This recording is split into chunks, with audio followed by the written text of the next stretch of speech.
Here to tell us more about collaboration is Ricori School Principal Eric Skanson.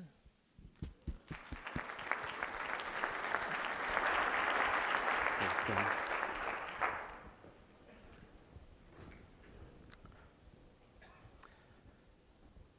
Good morning, MESPA. A couple of questions to start us off today. First question, how many of you believe in the power of people? Give me some sort of feedback. All right. How many of you believe that we are better off together than we are alone?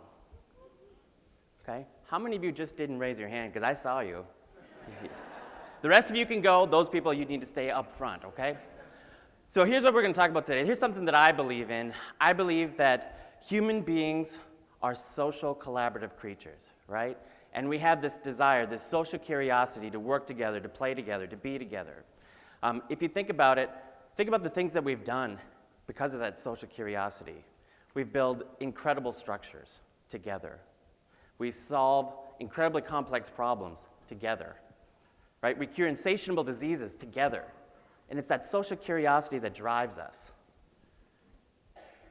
Now, this plays out in our schools too, right? Our staff, they're social, creative, they want to be together, they want to play together, they want to work together. It's our job to foster that social curiosity with them and to bring them together, because if we can do that with our staff, it translates to our students, doesn't it? Think about maker spaces. Think about coding. Think about book talks, readers' theater. Like, these kids, they want to be together, they want to play together. And aren't you just blown away when they come up to you and give you some examples of that? I'm going to share one with you. It's not from school, but it's from home. So I'm a father of 4, and this is my third. This is my Avery. She's my passionate, smart, creative redhead, okay? And she blows me away every day. And most mornings I'm greeted with her crawling in bed with me and telling her she loves me, and Papa, when are you coming home? But this particular night, she's trying to convince me that she should have bedtime snack without eating her supper, okay? How many of you have been in that situation before? So remember, this is my passionate one, right? So she turns to me and she says, Papa, I have an idea. I'm like, okay, here it comes. Something prolific is coming. She says, Papa, I have an idea. How about you eat the meat, Mama eats the broccoli, Sissy drinks the milk, Jackie eats the bread, my plate will be clean, and then I can have ice cream.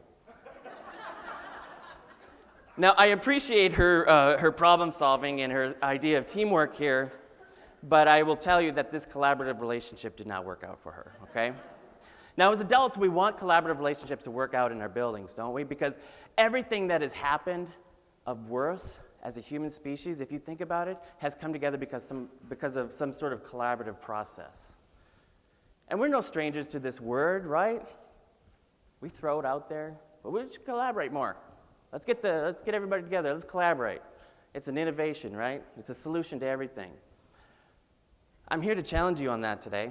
You know, it's one of those coveted 6 C's of deeper learning, but we can do better. We need to start to engage and capitalize on that social curiosity. I want you to follow me. I'm going to take a little bit of a bird walk. Genesis, a band from the late 60s, popular in the 80s, right? How many of you know Phil Collins? How many of you know Genesis? Oh, good. So Genesis has 7 gold albums, 4 multi-platinum albums. 2 platinum albums, 4 multi-platinum albums. I think we can say that they're successful, right? March 2010, they were inducted to the Rock and Roll Hall of Fame. The question is, they're successful, but the question really is, why are they successful? Now, how many of you heard of this guy? This is Mike Rutherford. He's also in Genesis. Probably don't know him as much, right? You'd mostly know Phil Collins. But what he says is, being in a band is always a compromise. Provided that the balance is good, what you lose in compromise, you gain by collaboration. I would argue that because he believes in this, that's part of the reason why Genesis was so successful. Now, if you haven't figured it out, we can't do this job alone, can we? We lead every day with our thoughts, our words, and our actions, but we need a band. We need to surround ourselves with the people that can make this stuff happen, okay? H.E. Luckick says, no one can whistle a symphony. It takes a whole orchestra to play it. H.E. Luckick was a preacher. He also went to Harvard. And this is something important for us to remember as we go today, right? Now, like Rutherford, I play guitar, all right? It's a passion of mine. I love music. Most recently, I got to engage in the church worship band on Sunday. I play guitar. It's not exactly First Avenue like my first dream was, but it's fun, right? I like it. And the part I love about it is engaging with the other band members. So this idea of that I'm no longer playing by myself, but I can look around, I can connect with the drummer, I can connect with the singer, I can connect with the piano player. And we put out music, and it's beautiful. There's something about it, the connections, the rhythm, and being in sync. Now, as the principal, the conductor, the leader of your band, I got 5 things that I want you to hold on today as you go home. And it's not going to be prolific, but I hope that it sticks with you. Because I believe that social curiosity is important and that we have a responsibility to engage in the art of collaboration in our schools to capitalize on that. Here's another thing you need to know about me. So if you were to pick up my iPod and look at it, some of you might be a little overwhelmed. It's got 20,000 songs on it, and I promise you I love them all. I love music. It's just a part of who I am. So as I was thinking about how can I connect this idea with my audience and still make it mine, Mr. Geist, Dr. Geist does book talks, right? I'm going to corner the market on song talks for you, song talks. So we're going to learn from some of musical greats today to learn about our points of collaboration and what we need to know. Our first point today about purpose comes from Mr. Kenny Rogers, the gambler. You got to know when to hold them, know when to fold them, know when to walk away, and you got to know when to run, okay? So here's the deal. You need to have a purpose if you're going to engage in a collaborative relationship. You got to know when to play the collaborative cards because it's not always appropriate. It's not always appropriate. And the deal is you need to know when to walk away, know when to run. Like, listen to Kenny.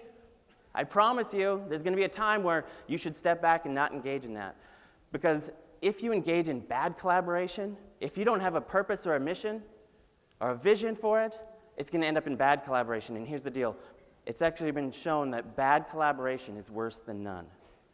You will actually ruin more things if you're engaging in bad collaboration, okay? Our second point today comes from a little band called the Rolling Stones. How many of you like the Stones? That wasn't as much as I thought. Come on, people. All right, so what they tell us is you can't always get what you want, but if you try sometimes, you might just find you get what you need, all right? So as the leader of the band, you need to be ready to come in and embrace this idea of compromise. Because ideas develop in tandem. Ideas develop in tandem, and you need to be open up. You need to open up your mind to the possibilities that might come from when you bring people in. Here's the deal. If you're going, don't bring in the whole band if you're planning on playing a solo album anyway, right? You're only going to make bad collaboration happen and lose trust, and we don't want that. Our third point today, and this is one of my favorites, I love Neil Young. He's like one of my guys. Neil Young talks to us about growth and development. And his song, how many of you have heard of this song, Love is a Rose? A few of you out there? Love is a rose, but you better not pick it. It only grows when it's on the vine. You lose your love when you say the word mine, right? So I want you to think about that because this is about growth and development. And your collaborative teams, they're fragile. And every collaborative team, your band, they start as a seed, right? And you need to plant that seed. And as the leader of the band, you need to grow that seed into something beautiful, all right?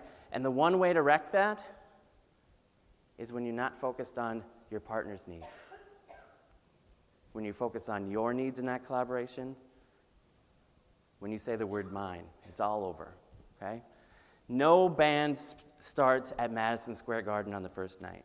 Sometimes you just got to get them together to jam, right? To perform, to practice. This is an easy one. You guys know this guy, John Lennon. I get by with a little help from my friends. This is about culture and environment and the fact that it's not just you. It's everybody's responsibility in that collaborative to attend to the culture, to the environment, to think about the venue, the attitudes, the dispositions. It's everybody's responsibility because what? We get by with a little help from our collaborative friends in this one. And lastly, Jimmy Morrison, right? Leadership. And what he says is, come on, baby, light my fire. Try to set that night on fire. Every band has a leader. And you got to think about that. Who's the leader of your band?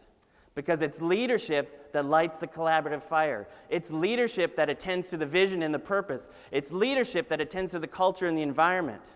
It's leadership that tends the garden and lets those things grow. Every band has a leader.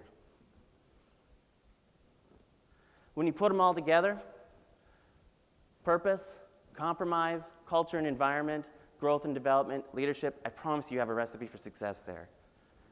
I promise you. Let me introduce you to my band. These are my teachers. These are my people. I asked you at the beginning, how many of you believe in the power of people? I believe in the power of my people. Up front, I've got Mr. Spanier, lead guitar, rocking it on the Digital Leadership Committee. I got Mr. Rowe, setting rhythm with the Site Council. I got Mrs. Bauman producing the hits with our curriculum department. I got Mr. Kramer on cowbell. Need more cowbell. Who doesn't want a little more cowbell, right? I got Mr. Kramer on cowbell, and he's attending to our Spartan Pride, bringing Spartan Pride to the school. Mrs. Posh on Literacy Committee. Boy, does she know what she's doing. Our hands are safe there. I got Mr. Larkham on keyboard, our Phi Ed teacher. You know what he's in charge of? Health and safety, because he gets it. He's our security guard. He's our roadie. We got Mr. Kathradi in the back, Mr. Tambourine Man, attending to student relationships and family groups. The three in the corner I've got in the middle, I got Mrs. McDougall, lead vocals on our fun committee because I am going to have fun at my school. And I've got Hinkemeyer and Stavros backing us up on interventions. Okay, that's my band. And I'm asking you, MESPA, are you ready to get your band together? Because it's time to write our song. Thank you, MESPA, you rock.